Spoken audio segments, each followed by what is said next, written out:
Hey, let me show you how we can use camera photo pro mode on the Samsung S26 Ultra. So first of all, if you are gonna pick any parameter, you can find the small information icon on the left side. It will give you a short information, what it is, what it does, and how you can actually use it. And now the first option that we have select, that's the ISO level, and we can adjust this with the slider manually from 50 to 3200.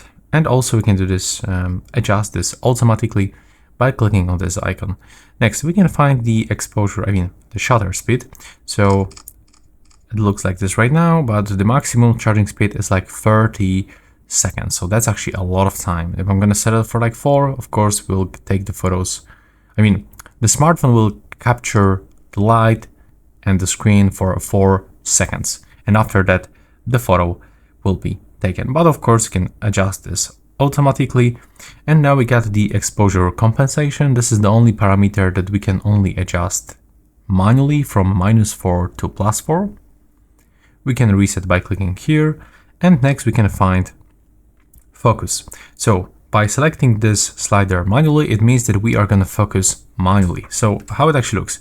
Now, if I'm going to set the focus like this, we're going to catch this focus on this Rubik cube. But if I'm gonna go forward, as you can see now, we are losing focus because now it's gonna catch focus on everything that is far, far away from our camera. The automatic one, so it's gonna work just simply automatically. You can also get center or multi that will just basically show you where it catch focus right now. And here we can find the white balance, manual, and the automatic one. And here you can also change lenses by clicking here. You can also hide all of these indicators to get a better view for your photos.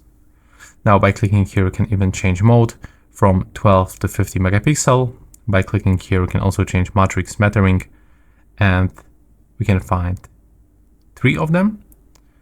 And also we can turn on and off the flashlight, and by clicking here, you can view zebra pattern and false color. So that's how it actually looks. And by clicking here, you can also find some other settings, like you can change aspect ratio. You can also change parameters like contrast, highlights, shadows, saturation. And that's pretty much it for this video. I hope you right now, you know a little bit more about this camera photo pro mode.